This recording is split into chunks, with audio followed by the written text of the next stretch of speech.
हरे कृष्णा। आज के शुक्रवारी लाइव सेमिनार में आप सबका स्वागत है। आज विशेष दिन है। आज जो महाराष्ट्र के जो सबसे लाडले दैवत है श्री गणेश जी, इनकी चतुर्थी, गणेश चतुर्थी का महामहोत्सव आज से चालू होने जा रहा है। और हमारा जो लाइव सेमिनार का जो टॉपिक है कि हमारी जो वैदिक संस्कृति है, अलग अलग जो हमारे फेस्टिवल आते हैं, विधि विधान आते हैं, इनका हमारे जीवन में कितना महत्व है, कैसे ये सहायता करते हैं हमारे जो जीवन में जो भावना का विकास करने हेतु, और जो भावना की जो स्थैर्यता है, जिस भावना से हम हर जो हमारे जीवन में लाइव समस्या आते हैं उनके निवारण करने में ये कैसे भावना का अगर संतुलन हो, हमारी भावना मैच्योर हो, तो हमें ये मूल्य सिखाते हैं। और जीवन, हमारे जीवन आनंदमय और सुखी और स्वास्थ्य देने के लिए कैसे हमारी वैदिक संस्कृति हमें हेल्पफुल रहती है, जैसे सहायता करती है। ऐसी ही विषय लेके हम यहाँ पे चर्चा करते हैं। तो हम तो विधि तो करते हैं, जैसे ही प्राण प्रतिष्ठा करते हैं और जो मूर्ति की आराधना करते हैं, वैसे ही हम ये विधि के पीछे शास्त्र क्या है, अलग अलग शास्त्रीय कथा क्या है और उनका हमारे जीवन में कैसा प्रभाव होता है और कैसे हम इससे हमारे जीवन में प्रगति साध सकते हैं, यही टॉपिक लेके आज हम यहाँ पे चर्चा करने वाले हैं। तो शुरू में भगवान को, गुरु को प्रसन्न हेतु हम प्रार्थना करेंगे। श्री गणेश जी को प्रार्थना करेंगे कि उनके बारे में हम कुछ कह सके। ओम अज्ञानतिमिरान्धस्य ज्ञानाञ्जनशलाकया चक्षुरुन्मीलितं येन तस्मै श्रीगुरवे नमः। नमो ओम विष्णुपदाय कृष्णपृष्ठाय भूतले श्रीमते भक्तिवेदांत स्वामी इति नामिने। नमस्ते सरस्वती देवे गौरवाणी प्रचारिणे निर्विशेष शून्यवादी पाश्चात्य देशतारिणे। जय श्री कृष्ण चैतन्य प्रभु नित्यानंद श्री अद्वैत गदाधर शिवासादि गौर भक्तवृंद। हरे कृष्णा कृष्णा कृष्णा हरे हरे, हरे राम राम राम हरे हरे। मुखं करोति वाचालं पंगुं लंघयते गिरिं यत्कृपातमहं वन्दे श्रीगुरु दीनतारिणं परमानंद माधवं श्री चैतन्यम ईश्वरम। आज गणेश चतुर्थी है, इसलिए हम गणपति जी को आह्वान करेंगे उनकी प्रार्थना करके। वक्रतुंड महाकाय सूर्यकोटि समप्रभ निर्विघ्न गुरु में देव सर्व कार्येषु सर्वदा। अर्थात हे घुमावदार सुंड वाले विशाल शरीर काय, करोड़ों सूर्य के समान तेज महान प्रतिभाशाली, हे मेरे प्रभु हमेशा मेरे कार्य तथा मेरे सारे जो कार्य बिना विघ्न के पूरे करे, ऐसे हम उनको आशा करते हैं, उनको निवेदन देते हैं। तो गणेश जी जो विघ्न हरता है, जो हमारे जो जीवन में अनेक विघ्न आते हैं, तो विघ्न हरता जो ऐसे प्रतिभावान और सबसे महत्वपूर्ण, उनको एक स्थान दिया है कि वो प्रथम पूजे जाते हैं। कोई भी पवित्र कार्य है तो पवित्र कार्य का, शुभ कार्य की शुरुआत जी श्री गणेश जी की आराधना से होती है। इसलिए वैदिक संस्कृति में जो अलग अलग देव देवता है, उनमें से सबसे जो 5 देव देवता है, श्री गणेश जी, शंकर जी, पार्वती जी, चंद्र और सूर्य, इनकी हम पूजा करते हैं। और इनका फलस्वरूप जो है हमारे जीवन में हम कैसे, हम उनको शास्त्र से एक तत्व कैसे जाने, तो हम चर्चा तो करते हैं, कथा भी हमें मालूम रहती है, लेकिन उसके पीछे तत्व क्या है, और तत्व ये ज्ञान का है। तो हमें ज्ञान से समझना है कि ये देव देवता की, सारी देव देवता की, अलग अलग देव देवता की पूजा की विधि हमें क्यों बताई जाती है, तो उनके पीछे शास्त्र क्या है, साइंस क्या है, और कैसे ये हमारे जीवन में उपयोग होती है, हमारे विकास के लिए, हमें आनंद जीवन प्रदान करने के लिए। और सबसे बड़ा जो विधि है, जैसे काम जो है, अर्थ काम मोक्ष तक हमें लेके जाने वाली ये सारी विधि है। तो धर्म अर्थ काम ये तो हम करते हैं, लेकिन सारे विधि का जो प्रयोजन है वो अल्टीमेटली मोक्ष तक कैसे जाता है। तो इसलिए सर्व हम खुद भी आनंद में रहते हैं अगर तत्वता इस जो विधि को हम जानेंगे। और सबसे बड़ा तत्व है जो हम एक विश्व की सृष्टि के घटक है और सारे विश्व की शांति हेतु ये सारे देव देवता के जो आराधना है और उनका सारा जो मूल तत्व अल्टीमेटली सर्व शांति सर्व जीव का कल्याण हो, ऐसे ही उनका प्रयोजन होता है। तो कैसे प्रथम वंदित जो श्री गणेश है उससे शुरुआत होके हम मोक्ष तक कैसे हमारा प्रयोजन लेके जाते हैं, इस पे हम आज के सेशन में चर्चा करने का प्रयास करेंगे। तो सर्वप्रथम हमें हमारी जो नई पीढ़ी है तो बहुत कंफ्यूज होती है। जैसे अभी जन्माष्टमी हुई, अभी गणेश जी की प्राण प्रतिष्ठा होने वाली है और कुछ ही दिनों में फिर देवी की जो दुर्गा माता जी की भी प्राण प्रतिष्ठा होंगी और तुरंत उसके बाद दशहरा राम जी का हम पूजा करते हैं और उसके बाद फिर दिवाली हम लक्ष्मी जी की आराधना करते हैं। तो इतने सारे देव देवता क्यों, इनका क्या प्रयोजन है, इसलिए हम कंफ्यूज होते हैं। इसलिए हमें तत्व समझना बहुत ही जरूरी रहती है और हम तो पूजा विधि बहुत ही सिंसियरली करते हैं, बहुत ही श्रद्धा से करते हैं।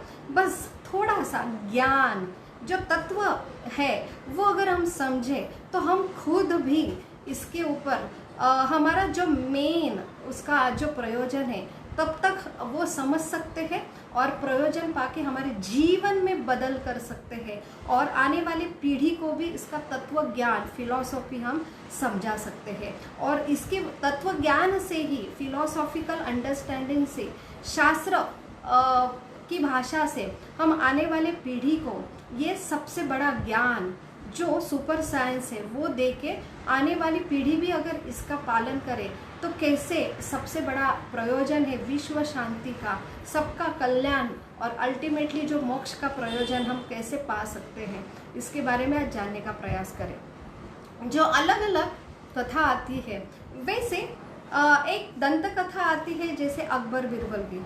तो अकबर बिरबल ये ऐसे पात्र है जो बहुत ही हमें हमारे जीवन के जो अलग अलग समस्या है उसके बहुत सारे मैसेज देते हैं, मोरल्स हमें सिखाते हैं। वैसी एक कथा आती है कि अकबर बिरबल जी को थोड़ा सा हमेशा उनका नोकझोंक होता है। तो ऐसे ही ये अकबर बिरबल जी को बोलते हैं कि आपके संस्कृति में भगवान का अवतरण होता है, तो भगवान को खुद, वो तो राजा है, अगर कुछ राज्य में समस्या आती है तो इतने बड़े सम्राट है पूरे विश्व के जो भगवान है वो कोई भी सैनिक को क्यों नहीं भेजते हैं, तो खुद उनका अवतरण खुद आने की आवश्यकता क्यों है। तो यहाँ पे उनका ये ऐसा प्रश्न सुन के बीरबल बहुत ही चतुर है, वो हमेशा उत्तर देते हैं व्यवहार से, थेरेटिकली वो हमेशा उनका उत्तर जो है हमेशा प्रैक्टिकली वो देते हैं कि उससे ही कैसे ये क्वेश्चन प्रैक्टिकली समझे। तो इसलिए कुछ दिन के बाद जब अकबर अपने फैमिली के साथ नौका विहार कर रहे थे और उसी समय सैनिक भी थे नौका में, तो बीरबल ने अभी ये अकबर जी का क्वेश्चन का आंसर बहुत ही प्रैक्टिकल ढंग से देना चाहा और उन्होंने जो अकबर जी का लाडला पुत्र है उनको थोड़ा धक्का दिया और वो तुरंत पानी में गिर पड़े। और जैसे ही अचानक घटना होती है अकबर हक्के बक्के हो जाते हैं और कुछ समझने के पहले ही वो खुद छलांग लगाते हैं पानी में और अपने बेटे को तुरंत निकाल के लेके आते हैं और बीरबल के ऊपर बहुत ही जोर से क्रोधित होते हैं। बीरबल, ये तुमने क्या किया, कुछ हो जाता तो बीरबल जी आंसर देते हैं कि राजा जी, ये आपके प्रश्न का उत्तर है। जैसे कि आपने बोला कि भगवान का अवतरण क्यों होता है, भगवान को खुद छोटी छोटी चीज के लिए खुद अवतरण लेने की क्या जरूरत है। वो किसी भी अपने पार्षद को भेज सकते हैं ना, लेकिन भगवान हर जीव जो उनका प्रिय पुत्र है, उनकी छोटी भी समस्या हो या खुद वो जैसे एक हर प्रजा एक पुत्र के समान है, तो भगवान और जीव का ये संबंध वो दिखाते हैं तो भगवान का अवतरण अभी अभी जन्माष्टमी के दिन हुआ है। तो भगवान यहाँ पे अवतरण क्यों लेते हैं? बहुत सारी चीज है, जैसे भगवान भगवत गीता में कहते हैं कि यदा यदा ही धर्मस्य ग्लानिर्भवति भारत। तो भगवान का जो अवतरण होता है कि परित्राणाय साधुना विनाशाच्युत दुष्कृता, तो दुष्टों का नाश करने के लिए तो कोई भी उनका शक्ति है, बहुत सारे शक्ति है, उनमें से एक शक्ति अगर वो भेज देते हैं तो उस तुरंत दुष्टों की शक्ति के ऊपर वो विजय पा सकते हैं। और दुष्टों का नाश करना और असुरों का नाश करना, इसके लिए भगवान को स्वयं आने की आवश्यकता नहीं है, लेकिन फिर भी भगवान यहाँ स्वयं अवतरित होते हैं। तो भगवान का सबसे अवतरण का जो प्रयोजन रहता है कि जो है कि अपने जो भक्त है, जीव है, उनसे वो प्रेम का आदान प्रदान करते हैं। और सबसे बड़ा उनका प्रयोजन है कि ये भौतिक जगत जो सारे हमारे ग्रंथ, जो सृष्टि की ये रचना क्यों हुई है, और यहाँ पे जो सृष्टि का स्वभाव क्या है, दुखालय अशाश्वतम है, और ऐसे ये सृष्टि के दुखी सृष्टि में ये सारे जीव पीड़ित है। जैसे जन्म के बाद आता है जरा, व्याधि, बूढ़ापन, बीमारी है, और उसके बाद सबसे बड़ा है जो कंपलसरी सबको ना चाहते भी मृत्यु का सामना करना पड़ता है। और आदि भौतिक क्लेश जो है बाकी जीव से है, ये दैवी प्रकोप से होने वाले सारे जो क्लेश है वो तो है ही। तो ये सारे ऐसा भी प्रश्न पड़ता है कि इतना अगर दुखालय ये जगत भगवान ने निर्माण ही क्यों किया? इसलिए तत्वता जानने के लिए हमें फिलोसॉफिकल अंडरस्टैंडिंग होना बहुत ही जरूरी है, जो हमें हमारे वैदिक ग्रंथ देते हैं। तो अलग अलग विधि आती है, अलग अलग फेस्टिवल आता है, उसके पीछे फिलोसॉफिकल अंडरस्टैंडिंग होना बहुत ही जरूरी है। तो वैसे ही भगवान का जो अवतरण होता है कि जैसे हमने पिछले टाइम कथा देखी कि स्वयं जो अलग अलग विभाग है, जो सृष्टि के जो पृथ्वी एक है उसके ऊपर 7 लोग हैं, उसके नीचे भी 7 लोग हैं, और अलग अलग काल का प्रभाव उनके ऊपर रहता है। तो स्वर्ग के जो पृथ्वी के 6 महीने हैं वो स्वर्ग का 1 दिन रहता है। वैसे ही नीचे पाताल में दिन है वो घटता जाता है और ऊपर बढ़ता जाता है। तो ऊपर जो है वहां पे दुख नहीं है, जैसे सिर्फ जन्म है जहाँ पे एंट्री है, एग्जिट है, लेकिन वहां पे बुढ़ापापन नहीं है, बीमारी नहीं है।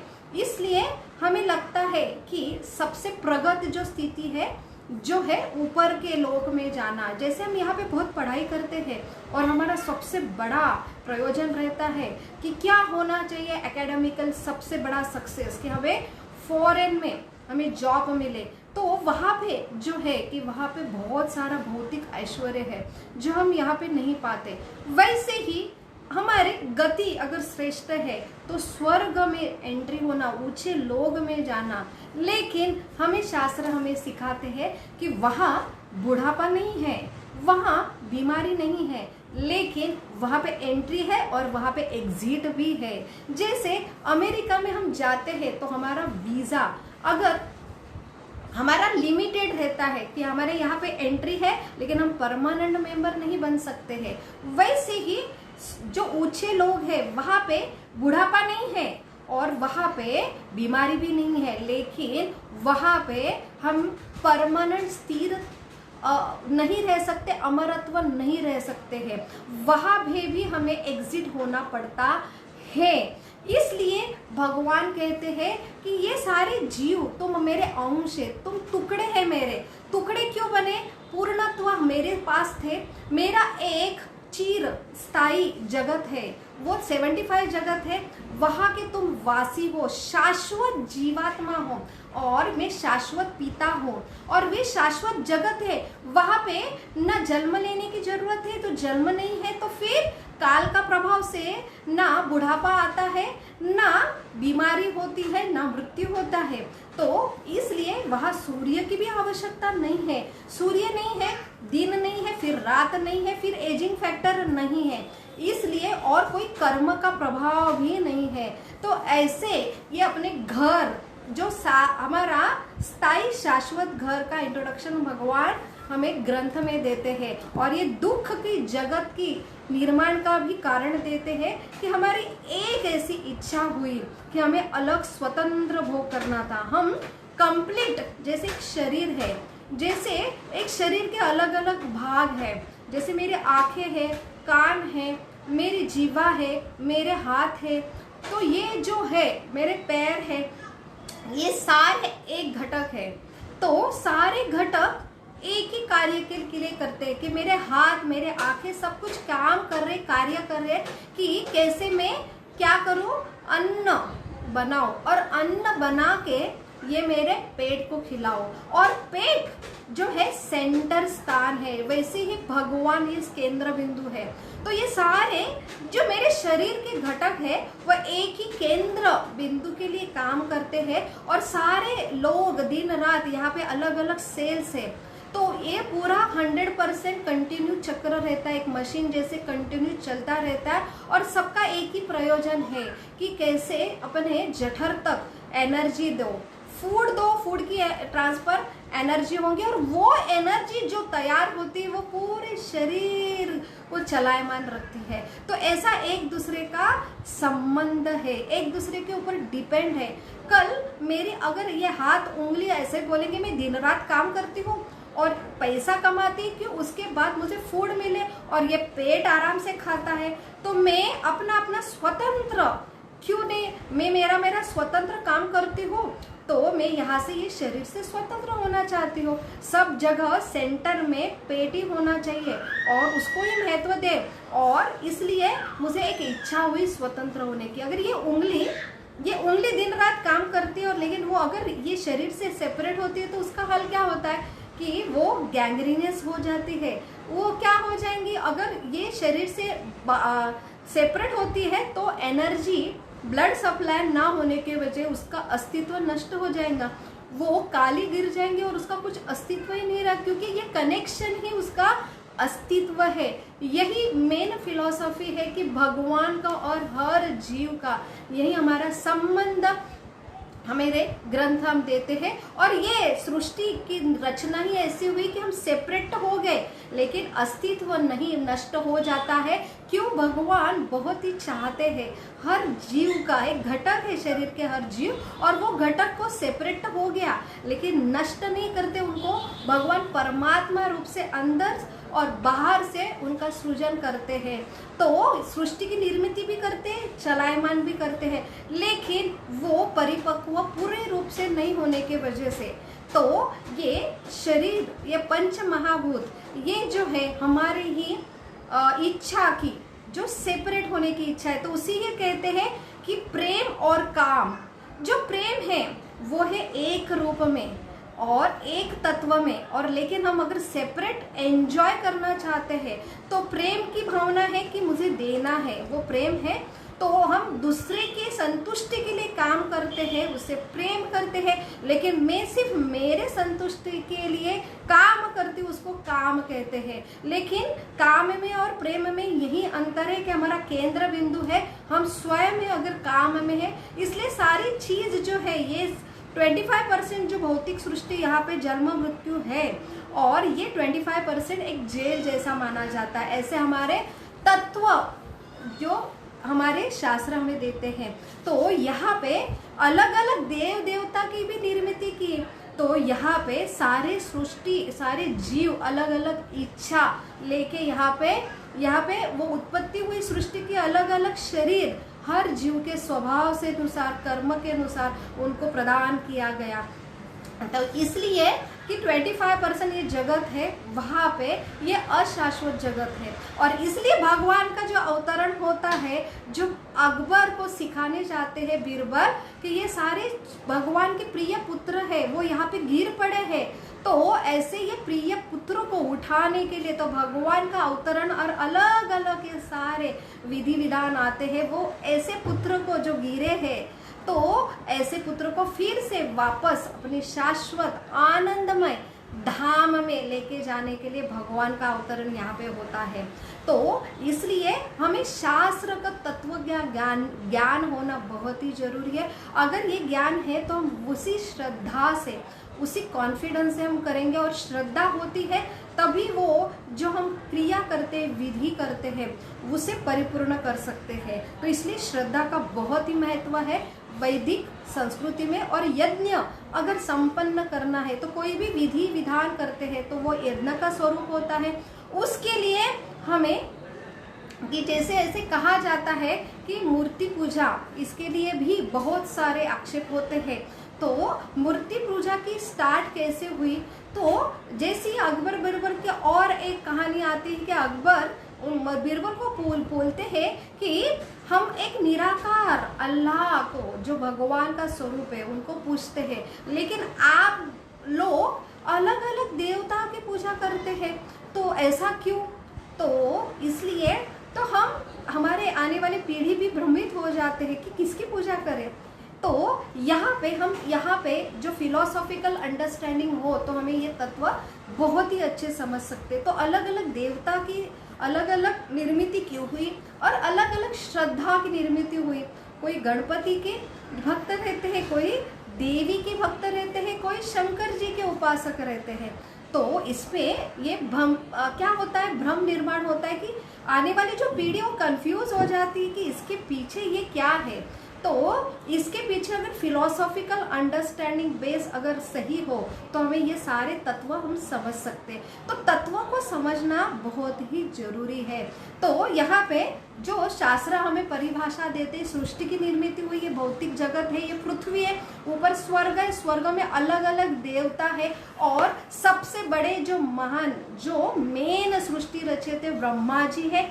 ब्रह्मा जी की उत्पत्ति जो है एक कारणदक्षक विष्णु, उसके बाद जो गर्भोदयक विष्णु, उनके नाभि से कमल की उत्पत्ति हुई और उसमें से ब्रह्मा जी की निर्मिति। और ब्रह्मा जी के बाद उन्होंने नारद मुनि, उसके बाद चतुष्कुमार, उसके बाद मरीचि, और उसके बाद शंकर जी का क्या हुआ, उत्पत्ति हुई। और शंकर जी के बाद फिर शक्ति पार्वती, और उनके बाद उनके दो बेटे जो है कि आगे जो प्रजन हुआ, प्रजापति जो है, जो कार्तिकेय है और गणपति जी है। इसलिए ये फिलोसॉफिकल बेस बहुत ही समझना जरूरी है। तो सृष्टि के मेन रचयिता जो है, प्रथम जीव है, आदि जो पुरुष है वो है ब्रह्मा जी, और ब्रह्मा जी की उत्पत्ति जो है विष्णु के नाभि से हुए हैं। तो यहाँ पे विष्णु तत्व है, ब्रह्म तत्व है, शिव तत्व है, वैसे ही गणेश तत्व है। ये समझना बहुत ही जरूरी है। तो अलग अलग देवता की जो निर्मिति हुई है वो ये हमें प्रतीत करते हैं कि सबसे बड़ा क्या है कि 4 पुरुषार्थ बताया गया है कि धर्म अर्थ काम मोक्ष। तो हमें यहाँ पे हम ऐसे फिलोसॉफिकल अभी जाने हैं कि ये दुखालय जगत निर्माण किया है, लेकिन हमारी इच्छा थी हम अलग सेपरेट एंजॉय करना चाहते हैं। और हमारी इच्छा हुई, जैसे एक प्रेमी पिता जो रहते हर अपने पुत्र की इच्छा पूर्ण करते हैं, इसलिए हमारी इच्छा, और हम इतने, जैसे एक हठीला छोटा बच्चा रहता है, उसको समझ अज्ञान की वजह से वो हटपन करता है, वो चीज चाहिए, इसलिए माता पिता अपने प्रेम के वश वो चीज दिलाते हैं। लेकिन जो सही माता पिता है उसके पीछे उनको शिक्षा भी देते हैं कि कैसे, वो समझता नहीं। अगर हम रिफ्यूज करते कि ये तुम्हारे लिए अच्छा नहीं, और वो अगर हम नहीं देते तो पुत्र के मन में पिता के प्रेम के बारे में संशय प्राप्त होता है, उनका सेपरेशन होता है, उनका प्रेम संबंध में दीवार आती है।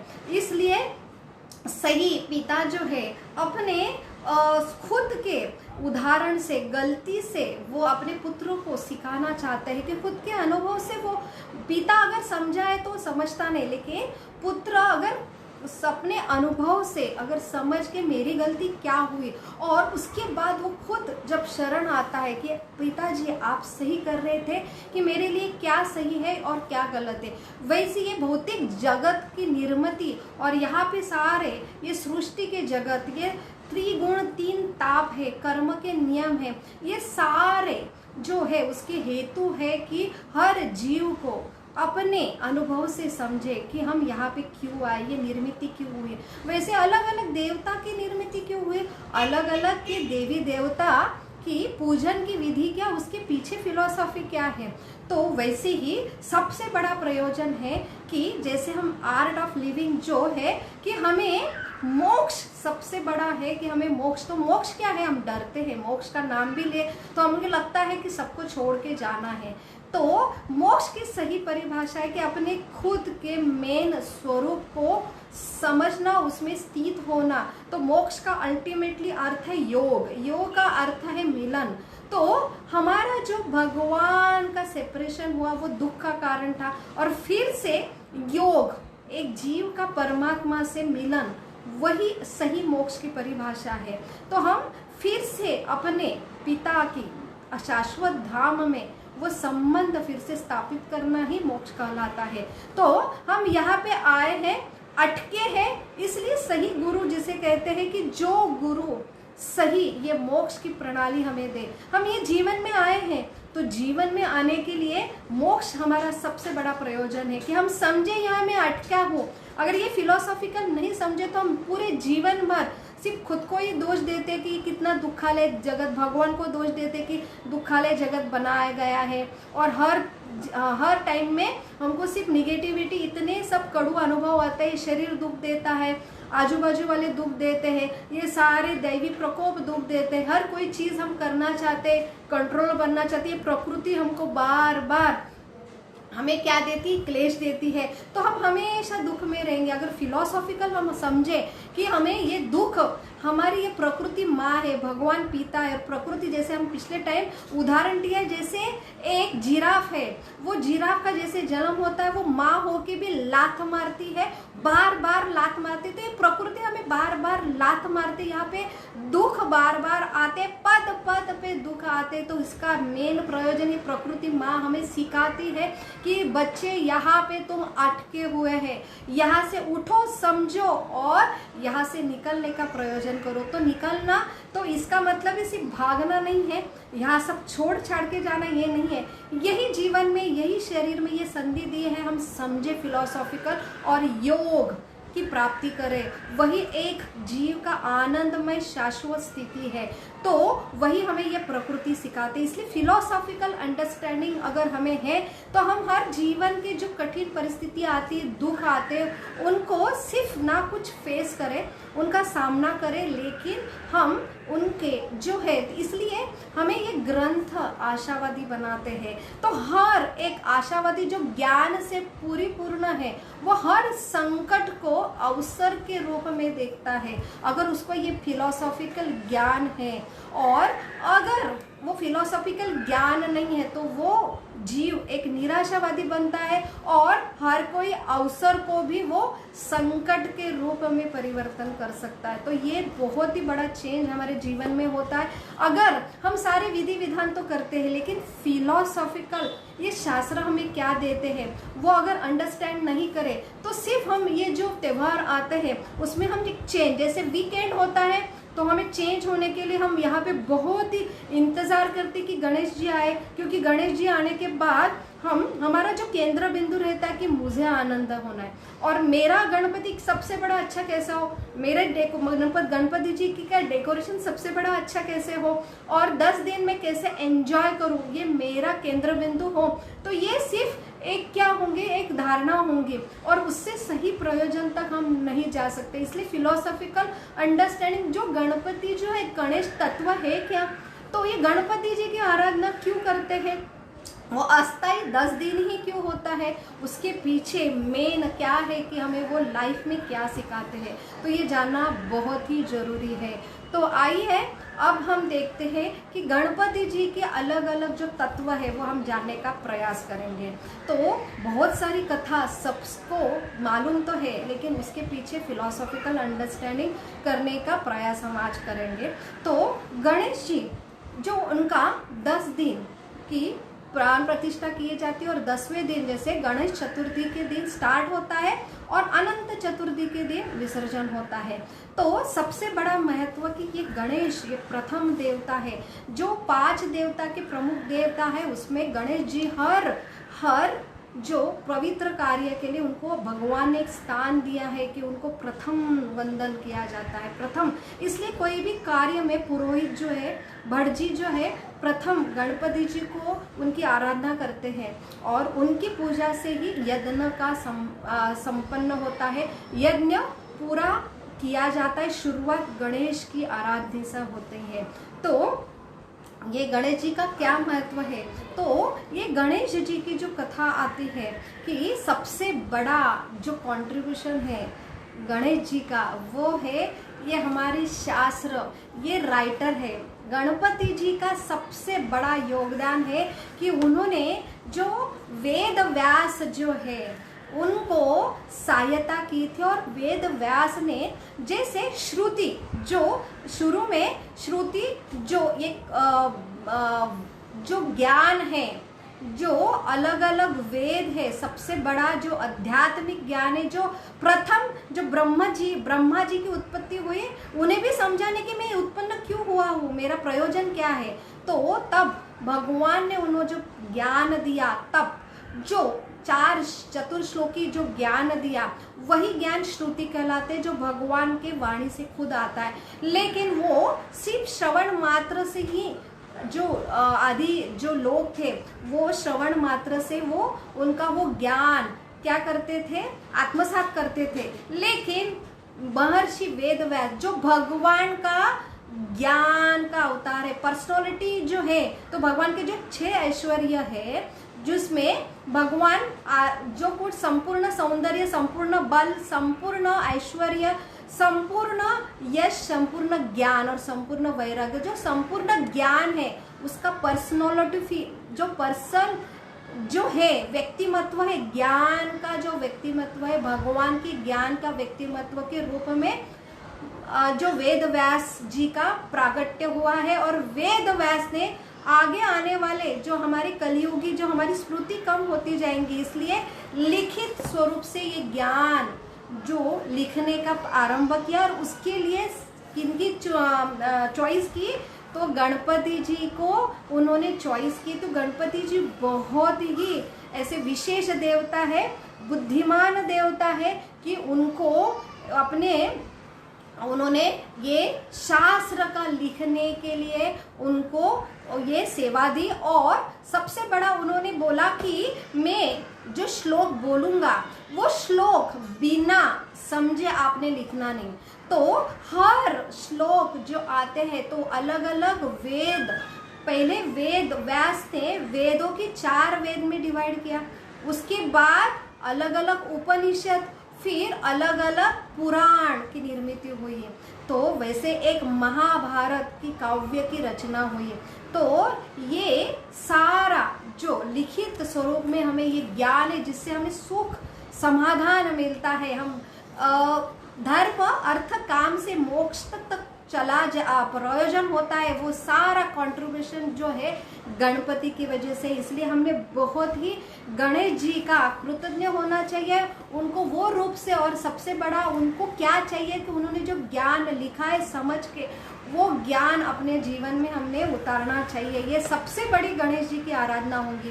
तो गणपति जी का सबसे बड़ा कंट्रीब्यूशन है। और हमें ऐसा लगता है कि 10 दिन ही क्यों उनका जो होता है प्राण प्रतिष्ठा होता है, तो उसके लिए भी कथा आती है कि जैसे गणेश जी लिखना स्टार्ट हो गए तो वेद व्यास बहुत ही श्लोक की निर्मित हो रही थी। जैसे वो श्लोक कथन करते थे वो समझ के तुरंत ही दूसरा श्लोक वो स्टार्ट करे, समझना भी और लिखना भी है। तो इतना ये जो कार्य चल रहा था तो महाभारत की जैसे काव्य की रचना जो है उसमें 1,00,000 श्लोक आते हैं, तो ऐसा ये महाकाव्य की रचना हो रही थी।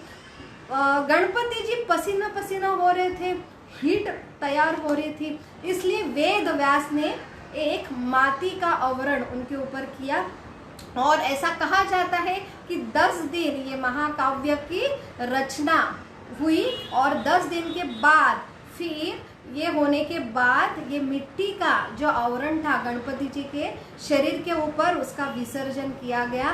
तो इसलिए ये प्रथा चालू हुई कि गणपति जी की ऐसी प्राण प्रतिष्ठा होती है और अनंत चतुर्थी के दिन उनको विसर्जन किया जाता है। तो सबसे बड़ा उनका कंट्रीब्यूशन है कि ये पुराण जो सारे वेद, ये जो ज्ञान उन्होंने दिया है उनका, और सबसे बड़ा जो ज्ञान है कि जैसे वेद व्यास भी संतुष्ट नहीं हुए तो उन्होंने सारे वेदों की रचना की, उसके बाद सारे पुराणों की रचना की, महाभारत की रचना की, लेकिन वो अंदर से संतुष्ट नहीं थी।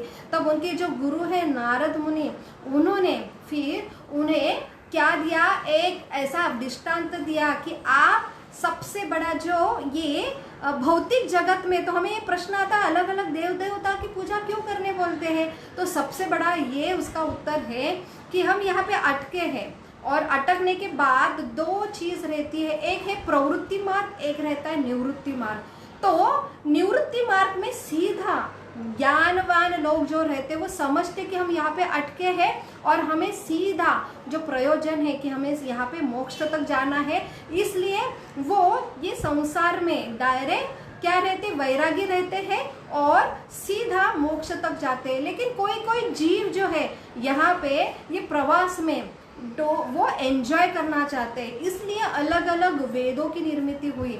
और ये जो प्रवास है, जैसे हम प्रवास में बैठे, हमको जाना है लेकिन हमारे प्रवास में हम थोड़ा फ्रेश हो, रिफ्रेश हो, तो ऐसे ये प्रवृत्ति मार्ग वाले जो हमारे जैसे गृहस्थ है, तो हमारे जीवन में हम जो आह्लाददायक हमारा प्रवास हो तो हमेशा हम मोक्ष के प्रति इतने अट्रैक्टिव नहीं रहते। इसलिए धर्म अर्थ काम के प्रति जो हमारी स्वाभाविक ये जो अट्रैक्शन है वो ऐसे जीवों के लिए जो बहुत ही ज्ञानी है, वैरागी है, ऐसे संत संत वो डायरेक्ट मोक्ष के लिए प्रयास करते हैं, उनको निवृत्ति मार्ग कहा जाता है। जो हमारे जैसे लोग हैं जो गृहस्थी में प्रवेश करते हैं, ऐसे धर्म अर्थ काम के लिए अलग अलग देव देवता की निर्मित की।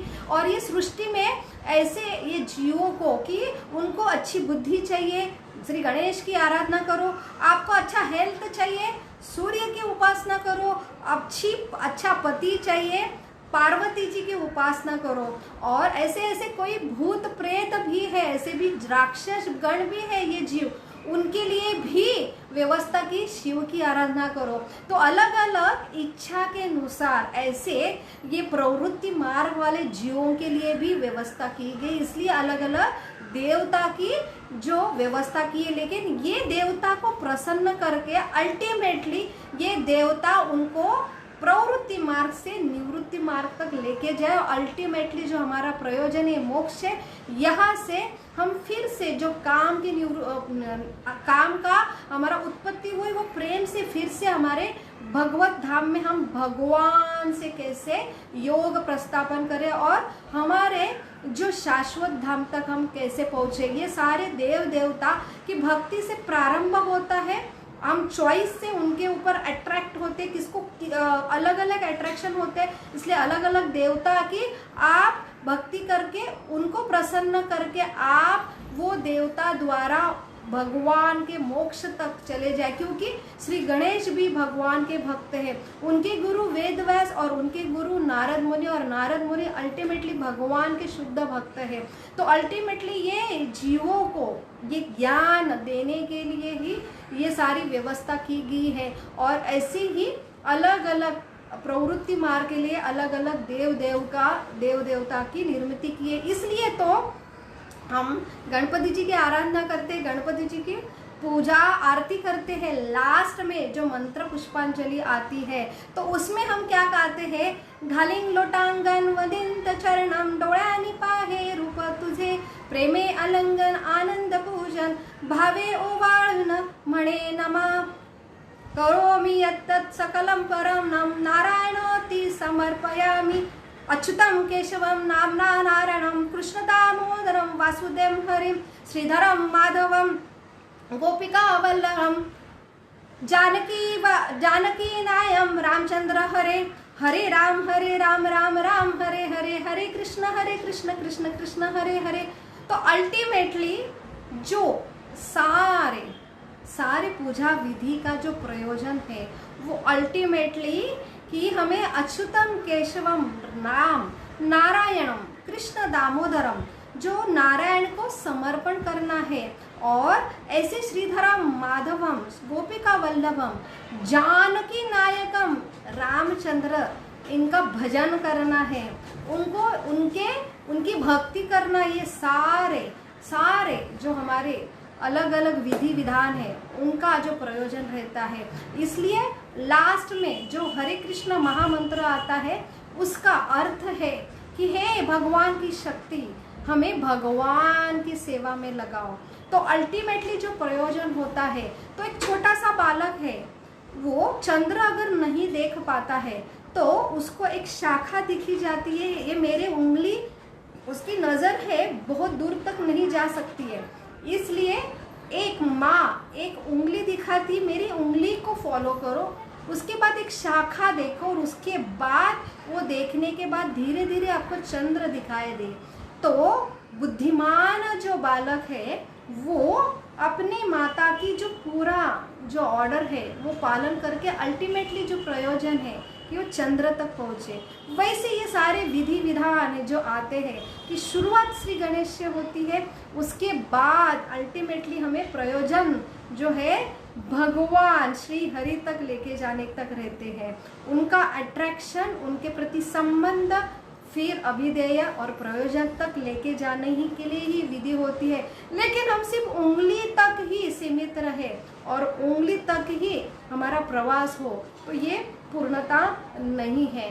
वही हमें सारे शास्त्र और विधि विधान हमें यही एक क्या देते हैं, मैसेज देते हैं। अगर हम पूर्णता फिलोसॉफिकल अंडरस्टैंडिंग करें तो आइए, जो गणपति जी का विशेष दिन है इसलिए गणपति जी के प्रसन्न हेतु हम तो विधि विधान, उसके पीछे फिलोसॉफिकल अंडरस्टैंडिंग और उसके बाद कथा अगर समझे तो उनके प्रति हमें विशेष प्रेम तैयार होती है, और विशेष प्रेम तैयार होने के बाद हम उनको फॉलो करते हैं और उनका जो हमें अच्छा क्या लगता है वो हम करते हैं। लेकिन सही विधि है, जिसके आराधना करते हैं उनको क्या चाहिए, वो क्या चाहते हैं हमें, अगर वो हमें समझे और वो हमें करे तो वही सही आराधना होंगी। तो श्री गणेश जी के बारे में और हम जानने का प्रयास करेंगे।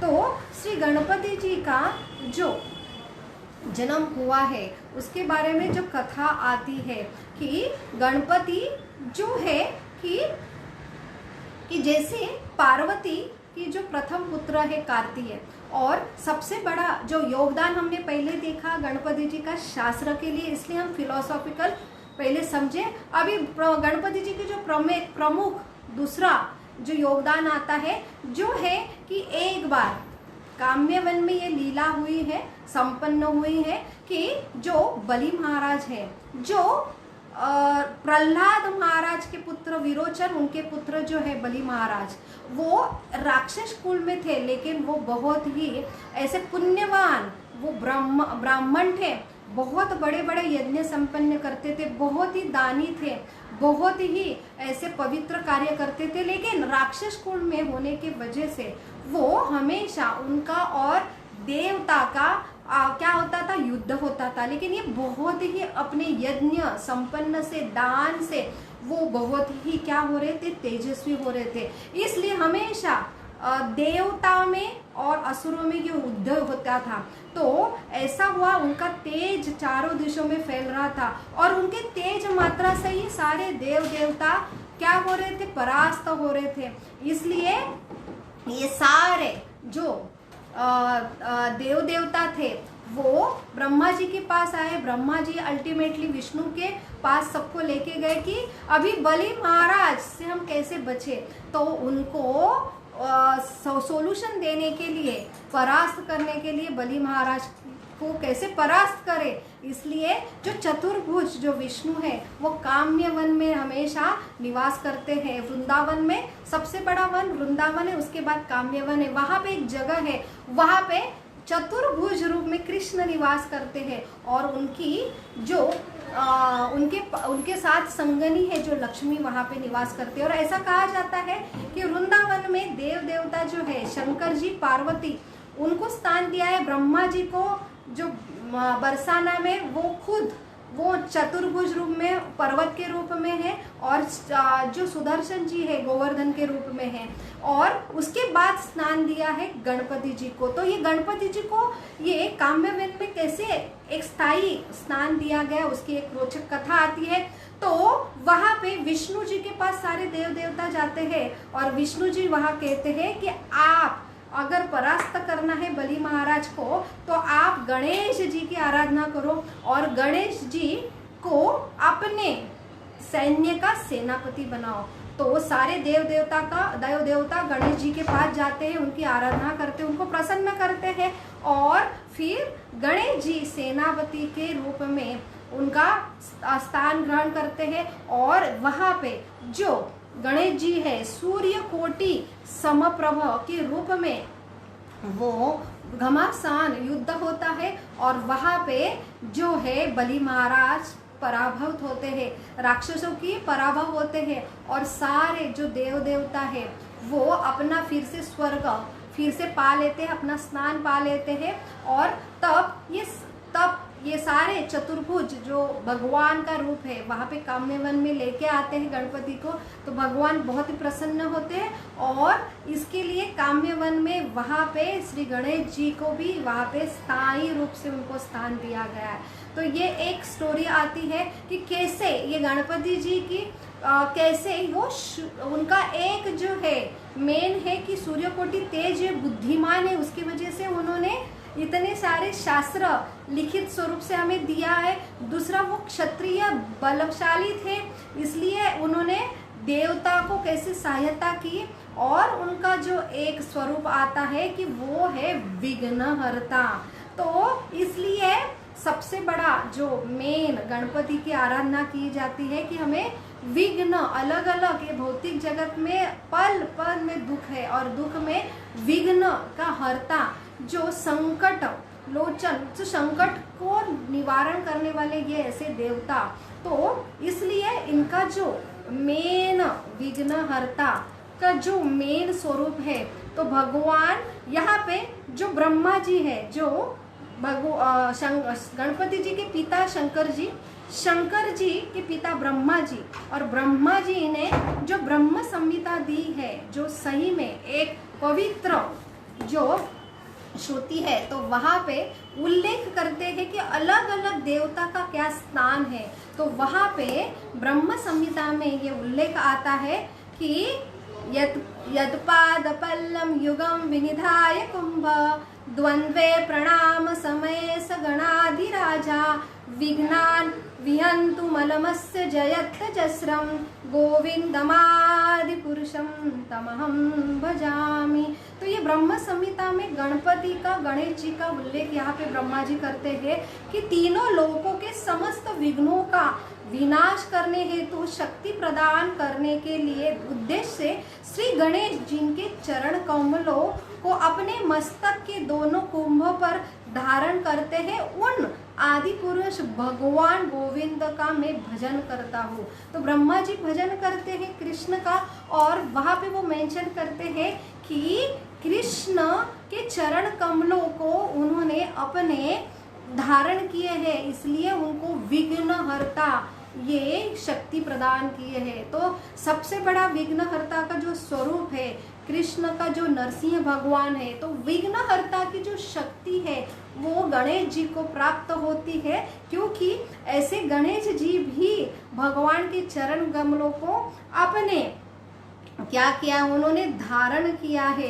कुंभ के ऊपर, इसलिए उनको ये विघ्नहर्ता की शक्ति प्राप्त हुई है।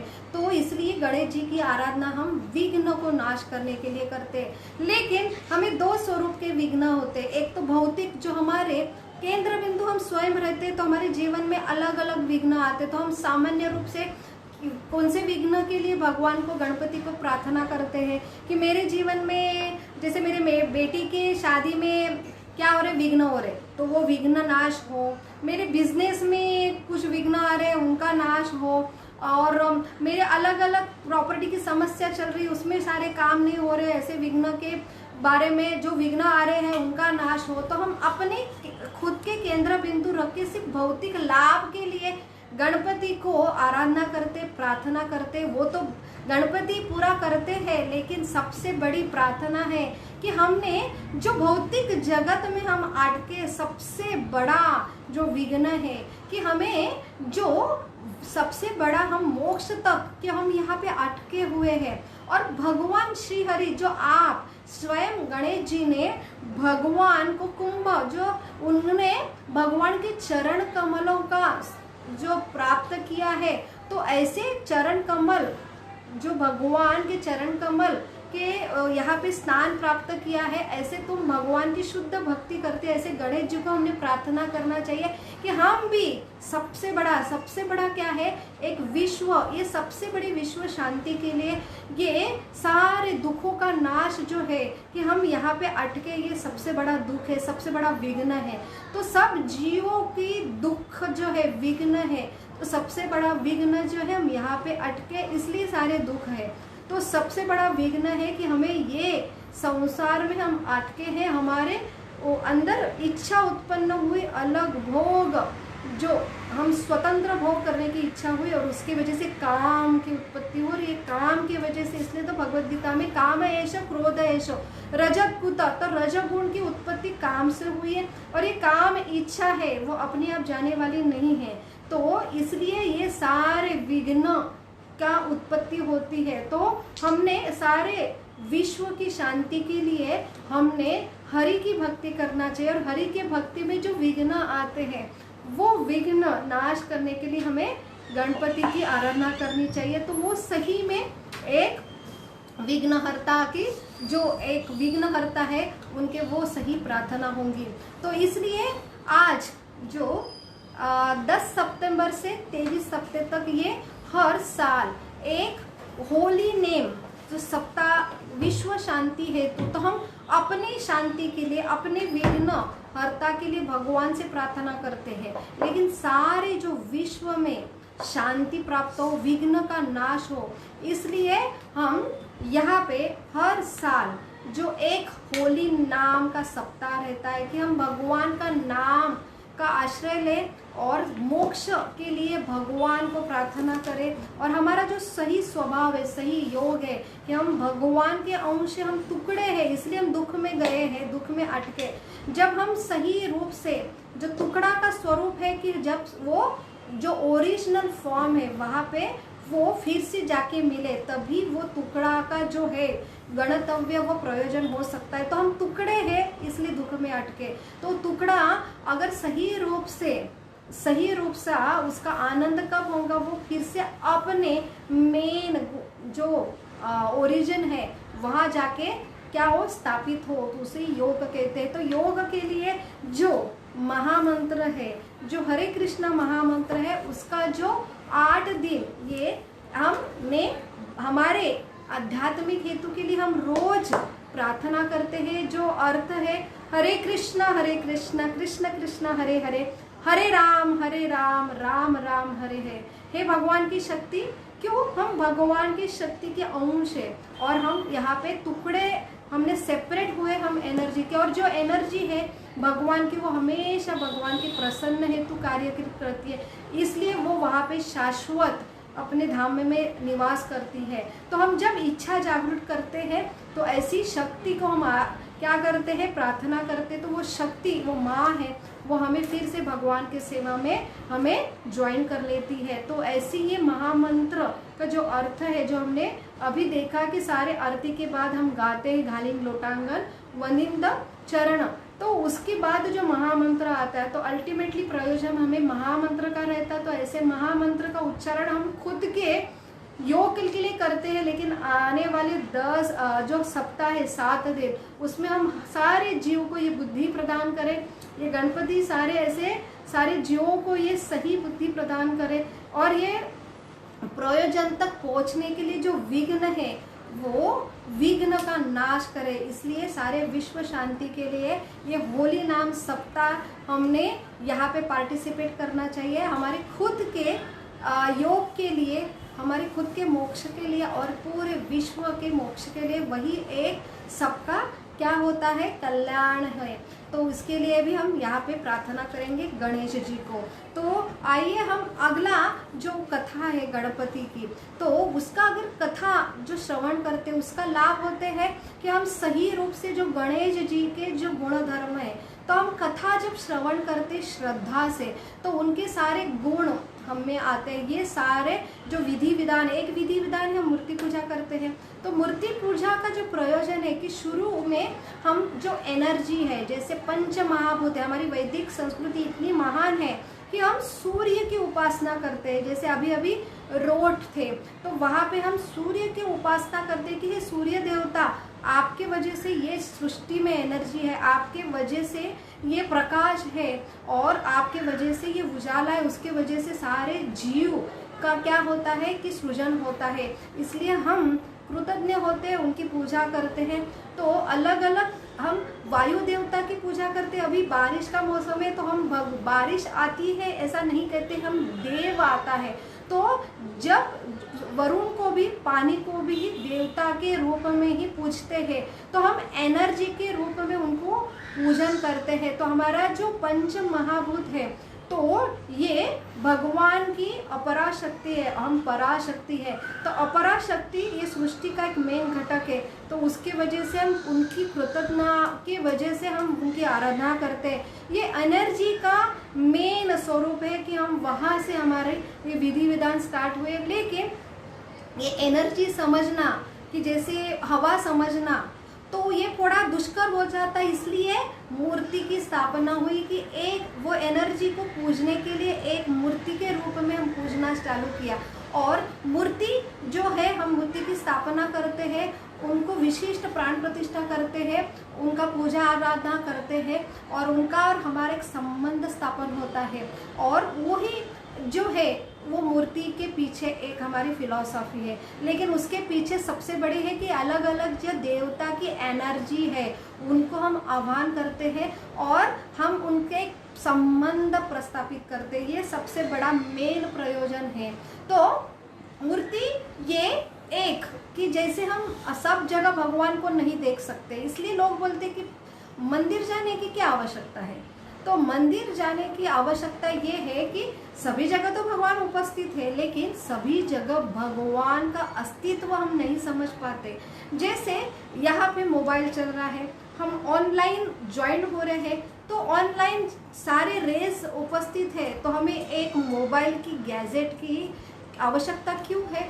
तो हमें वो दिखने के लिए, हमें ये सारी एनर्जी एक जगह समझने के लिए हम ये गैजेट का इस्तेमाल करते हैं। इसलिए तो मंदिर की स्थापना इसलिए होती कि यहाँ पे सारे एनर्जी एक पंच महाभूत में, वो मूर्ति में सारे पंच महाभूत घटक रहते हैं और भगवान को हम अच्छी तरह उनकी आराधना कर सकते हैं। तो भगवान के जो देव देवता के हम आगे नम्र होते हैं, तो इसका मतलब ऐसा नहीं कि ये देव देवता देखो कितने गर्विष्ठ है, महान है, हमको झुकाने के लिए कहते हैं, भगवान भी हमें झुकाने को ले कहते हैं।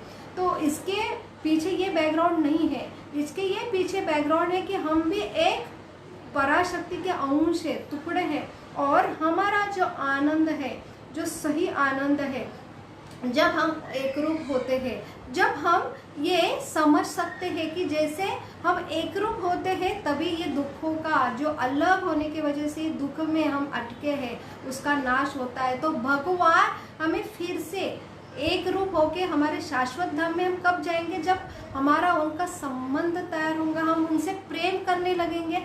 और हम जब प्रेम संबंध तैयार होंगे और उनको चाहेंगे तो प्रेम की शुरुआत आदान प्रदान से होती है। जैसे मैं मेरे माता पिता को बहुत ही क्या करती हूँ, उनका रिस्पेक्ट करती हूँ, लेकिन सिर्फ रिस्पेक्ट करने से नहीं होता है, लेकिन जब मैं उनका चरण स्पर्श करती हूँ, और माता पिता ही सब कुछ देते, लेकिन एक छोटा सा उनके बर्थडे में गिफ्ट देती हूँ, तो वो जो आदान प्रदान होता है, भावना का आदान प्रदान होता है, उससे संबंध में जो व्यापकता आता है, परिपूर्णता आता है। तो ये विधि जो है वो जरूरी है। क्यों? क्योंकि उससे संबंध परिपक्व होता है। और सिर्फ भावना रखना, लेकिन हमें आदान प्रदान के लिए सारे विधि है, यह इसलिए ये प्रयोजन है। इसलिए हम मूर्ति की प्राण प्रतिष्ठा करते हैं और उससे संबंध प्रस्थापित करने में हमें बहुत ही सहायता होती है, और संबंध परिपक्व होके, अभिदेय होके, और फिर हम प्रयोजन तक पहुंच सकते हैं। यही ये सारे विधि के पीछे वो सारे फिलोसॉफिकल है। तो इसलिए हमें ये हमारे वैदिक संस्कृति में अलग अलग विधि का प्रयोजन किया है कि कैसे हम ये विधि को समझें, उसका पालन करें। तो यहाँ पे और एक कथा आती है कि गणेश जी को अलग उनका रूप जो है कि उनको लंबोदर कहा जाता है, उनका महाकाय शरीर है, और ये जो है कि उनके जो सूंड है कि जो वक्रतुंड है, तो उनको ऐसे ये जो सूंड, उनका जो शरीर है अलग क्यों है? तो वहाँ पे एक बहुत ही रोचक स्टोरी आती है। तो वहाँ पे जैसे पार्वती जन्म देती है गणपति को, और पार्वती ये स्वयं कौन है? शंकर जी। जो शंकर जी स्वयं सारे देव देवता के कौन है? महादेव है। तो जैसे कि गणेश जी, उनका नाम जब उनको ये कथा हुई और उसके बाद उनको ये नाम गणेश जी हुआ, तो प्रथम ये जो पार्वती पुत्र के जो जन्मोत्सव था, तो उसके लिए सारे देव देवता, पार्वती ने सबको निमंत्रण दिया कि मेरे पुत्रों को आके सारे लोग आशीर्वाद दो। और यहाँ पे सारे देव देवता का यहाँ पे आगमन होता है, और वहाँ पे जो है शनि देव की भी क्या होता है? आगमन होता है। कि शनि देव जो किसके पुत्र है? सूर्य देव के पुत्र है। तो सूर्य देव के यम, तापी और यमी, जो यमुना नदी है, तापी नदी है, और यमराज है, और शनि जो सबसे छोटे पुत्र है। तो ये शनि जी की जो वहाँ पे उन्होंने बताया, शास्त्र में ऐसा विवरण आता है कि शनि जी हमेशा वैरागी, जैसे हमने देखा एक रहता निवृत्ति मार्ग प्रवृत्ति, तो हमेशा वो निवृत्ति के मार्ग में वैरागी रहते थे, हमेशा भगवान के ये इतने शुद्ध भक्त थे कि वो कभी कौन से सांसारिक क्रियाकलाप में भाग नहीं लेते थे, तो हमेशा बहुत ही सीरियस रहते हैं। तो इसलिए उनके माता पिता ने कि इतना ये वैरागी है, तो उसको थोड़ा सा उन्होंने चेंज करने के लिए इतने सुंदर स्त्री से विवाह किया, लेकिन ये जो शनि है वो उससे भी उनका कुछ भी प्रभावित नहीं हुए हैं, विचलित नहीं हुए हैं, और हमेशा वो नीचे ही देखा करते थे, ऊपर कभी वो देखते नहीं थे। तो ऐसी वो सुंदर स्त्री ने देखा कि मैं इतनी सुंदर होने के बावजूद भी ये मेरे ऊपर, मेरे मुख जो दर्शन भी नहीं लेते हैं, तो इसलिए उन्होंने उनको शाप दिया कि आप कभी ऊपर नहीं देखते हैं, और जब भी आप ऊपर देखेंगे, आपकी दृष्टि अगर किसके ऊपर पड़ी, तो वहाँ पे उनका क्या होगा? शिरच्छेद होगा, सर्वनाश होगा। तो ऐसा शाप उनको मिलता है। तो शनिदेव तो वैरागी, उनको तो बहुत अच्छा लगा कि अभी तो मुझे कारण है कि मैं कभी किसको देखूं नहीं, ये संसार की क्रियाकलाप में मन ना पड़ूं, मैं सिर्फ भगवान की शुद्ध भक्ति में लगे रहूं। तो ऐसे ही शनिदेव को जो शाप मिला है, इसलिए कभी शनिदेव ऐसे जो संसारिक क्रियाकलाप, जो अलग अलग ये कार्यक्रम होते हैं, तो वहाँ पे वह कभी सम्मिलित नहीं होते। लेकिन पार्वती जो सबकी माँ है, वो सबको न्योता देते, शनि जी को भी बुलाती कि आप भी आओ, मेरे पुत्र को आशीर्वाद दो, आप तो इतने वैरागी, भगवान के इतने अच्छे भक्त है, तो आपको तो आशीर्वाद देना है, इसलिए उनको भी वहाँ पे आमंत्रित करते हैं। लेकिन शनिदेव आते हैं, वो नीचे ही देखते हैं, ऊपर देखते ही नहीं। तो पार्वती उनको रिक्वेस्ट करती है कि आप प्लीज, आपकी वो जो मेन जो कृपा दृष्टि है, जो आपकी भक्ति है, वो प्रदान करने के लिए मेरे गणपति के ऊपर देखो और उनको आशीर्वाद दो। तब जैसे वो गणपति को देखते हैं, जो अभी उनका नाम गणपति नहीं है, सिर्फ पार्वती पुत्र के चेहरे पे देखते हैं तो तुरंत उनका जो है शरद सिद्ध होता है, उनका जो सर धड़ से अलग होता है, आकाश में चला जाता है और ऐसे रक्त से जो शरीर है वो पार्वती के अपने गोद में होता है। तो बहुत ही विलाप करती है पार्वती जी और उनका विलाप देख के शंकर जी वैकुंठ में जाते हैं और वैकुंठ में जो मिलता है, जो हाथी का जो सूंड, जो उनका सर लेके आते हैं और वहाँ पे फिर पार्वती के पुत्रों को वो वहाँ पे हाथी का जो सर है वहाँ पे अटैच किया जाता है और ऐसे ये वक्रतुंड गणपति की जो वहाँ पे जन्म होता है, उससे ही उनका नाम गणेश जी पड़ा है। तो ऐसे ये अलग अलग चेहरे के अलग ही ऐसे है मूर्तिमान स्वरूप हमारे गणेश जी है।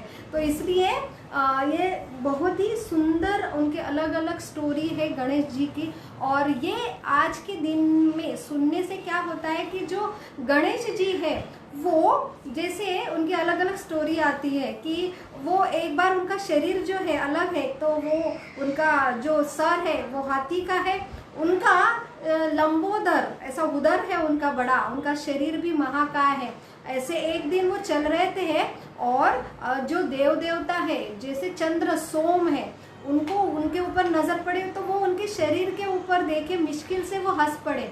लेकिन तो गणपति जी को बहुत गुस्सा आया और उन्होंने उनको शाप दे दिया कि आपका चेहरा कोई भी देखेंगे तो वो नरक में चला जाएगा।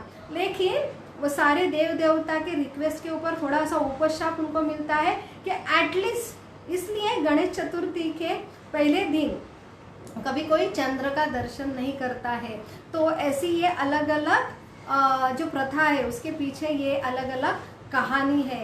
तो ऐसे है हमारे गणेश जी। तो हमें गणेश जी की हम धूमधाम से स्वागत करते हैं और 10 दिन बहुत ही उनकी आराधना होती है। जैसे गणेश जी को जो है कि उनको मोदक बहुत पसंद है, उनको लाल कलर का जासवंत का फूल पसंद है, उनको दुर्वा पसंद है। तो हम ऐसे रूप से उनकी आराधना करनी चाहिए और हमेशा उनको प्रार्थना करनी चाहिए कि हमें कैसे आप हरि के भक्त हो और भगवान की भक्ति तक हमें कैसे लेके जाए और सारे विश्व की शांति हेतु सारे जो विघ्न है वो कैसे आप नाश करें। यही हमारा मेन उद्देश्य होना चाहिए गणेश जी के आराधना के पीछे।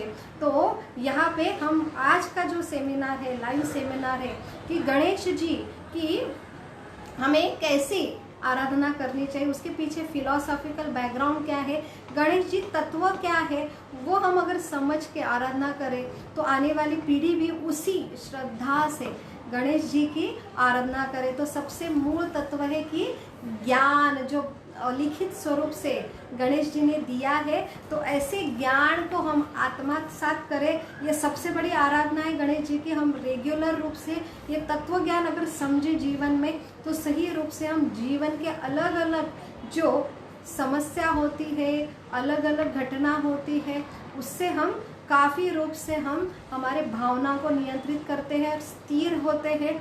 तो यही सबसे बड़ा हमारा मैसेज है आज के गणेश चतुर्थी के दिन। तो बहुत बहुत धन्यवाद आज का लाइव सेमिनार अटेंड करने के लिए। और ऐसे ही लाइव सेमिनार और लाइव जो हमारे अलग अलग विधि विधान आते हैं उसका और हमारे जीवन में कैसा हम समन्वय करें, हम क्या सीखे हैं और हमारी जो फिलोसॉफिकल तत्व ज्ञान हम कैसे समझें, यही हमारा लाइव सेमिनार का मुख्य उद्देश्य है। और सबसे बड़ा अभी आने वाले अगले हफ्ते जो त्यौहार है जो है राधा रानी, जो भगवान की एक शक्ति है, वो राधाष्टमी। अभी हमने जन्माष्टमी बड़े धूमधाम से मनाई है। अभी आने वाले मंगलवार के दिन जो है सारे जो शक्ति है, तो हम पराशक्ति के एक छोटे से अंश है, वो एक पराशक्ति है। तो भगवान और राधा रानी ये विभिन्न नहीं है, वही एक तत्व है, एक माँ का तत्व है जो राधा रानी एक शक्ति है। भगवान शक्तिमान है और राधा रानी एक शक्ति है। वो हर ये सारे भौतिक और आध्यात्मिक सृष्टि की जननी है, माता है, उनसे ही सारे एनर्जी आती है। सारे जो लक्ष्मी की भी उत्पत्ति होती है, रुक्मिणी जी की उत्पत्ति होती है, दुर्गा माँ की उत्पत्ति होती है, सारी प्रकृति एक स्त्री है और सारे ये मनुष्य जीवन की उत्पत्ति होती है। ऐसी ये शक्ति है, पराशक्ति जो राधा रानी की शक्ति, उनका आविर्भाव प्राकट्य होने वाला है मंगल के दिन।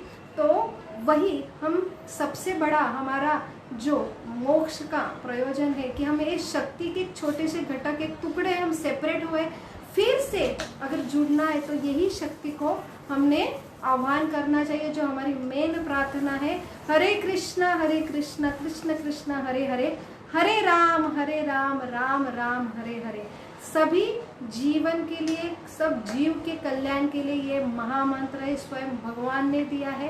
ये कलियुग का कलेव नास्ते व गति अंदर था कि ये महामंत्र के सिवा अन्य कोई मार्ग नहीं है, जो ही सब जीव के कल्याण के कार्य है। वही ये महामंत्र हम प्रयोजन मोक्ष तक हम लेके जा सकते हैं। वही एक जीव की स्वाभाविक स्थिति तक, स्वरूप तक हमें लेके जाएंगे। वही एक आनंदमय स्थिति है।